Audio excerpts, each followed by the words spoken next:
Bonjour, je m'appelle Nicolas, j'ai 37 ans, je fabrique des couteaux depuis maintenant 4-5 ans dans mon atelier, ma petite forge et tout ça.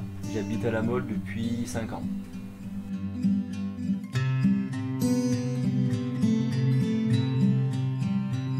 C'est toujours ma dernière création qui sera pour moi ma préférée. J'ai jamais le même plaisir quand je fais un couteau et je découvre à chaque fois le bois ou ma matière première. Systématiquement, c'est toujours une nouveauté pour moi. C'est comme un gamin qui a le dernier jouet à la mode, c'est toujours son préféré. Ben moi c'est pareil, jusqu'au prochain couteau.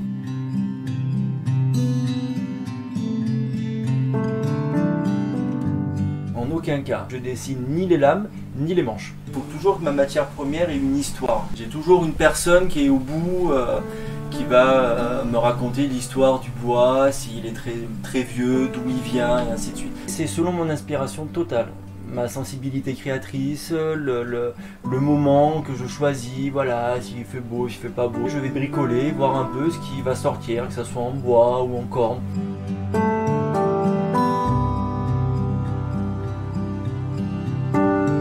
Je pars d'un morceau d'acier, je vais commencer par le travailler à la forge. Je vais la travailler avec cette machine pour réaliser les contours de la lame, réaliser les moutures aussi, donc la partie qui s'affine, donc le tranchant de la lame.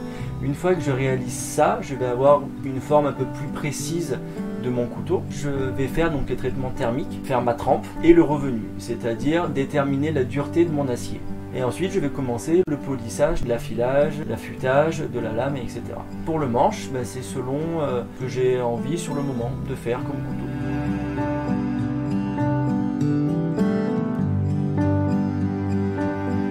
Non, parce que en fait, comme elles sont toutes différentes et que je me régale à toutes les travailler de manière différente, je me régale à découvrir plein de choses. Donc voilà, travailler le corail, travailler le mammouth, travailler l'ivoire de la défense de phacochère, de la corne d'antilope, corne de gazelle, du gnou. C'est ça qui est plaisant de travailler. La matière qui est pour moi la plus exceptionnelle à travailler, c'est l'ivoire de mammouth parce que c'est chargé d'histoire. Il y a quand même des fournisseurs, quand ils trouvent des fossiles, les petits morceaux sont destinés à une commercialisation restreinte. Sur une défense de mammouth entière, ouais, ça peut monter entre 80 000 et plus de 100 000 euros. Mais après, je la préfère pas plus que du bois de genévrier ou du bois du platane qui a été coupé juste à 50 mètres de chez moi, quoi.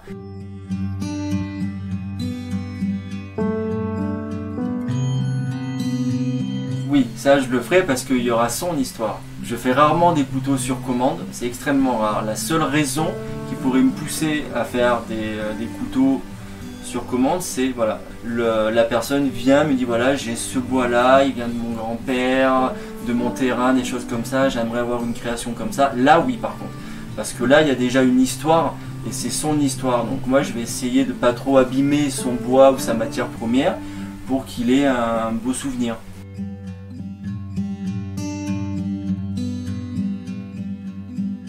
Il faut donner une pièce absolument pour briser le lien de voilà, sinon ça brise le lien d'amitié.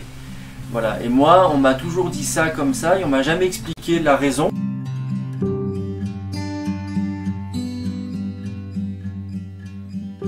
Pour les acheter, c'est très simple, il faut venir à ma rencontre ou à mon atelier sur rendez-vous. On passe un coup de fil ou un message et tout ça, on me laisse un message si jamais je suis à l'atelier en train de fabriquer et autres, que je ne peux pas répondre sur le moment. Comme ça je vous ai au téléphone et on peut converser, échanger, voir un petit peu tout ça. Je privilégie vraiment ce contact humain. Il faut m'appeler, prendre rendez-vous. Et on vient me voir à l'atelier directement et je sors donc mes créations. Je vous conseille voilà, fortement d'essayer les couteaux. Sinon, je publie sur Facebook quand je fais le marché de Grimaud ou notre marché à La Mole en présentation, tout ça, le dimanche matin. Je présente donc les couteaux que j'ai en stock sur le moment et après les mêmes couteaux si je n'ai pas refabriqué d'autres à l'atelier.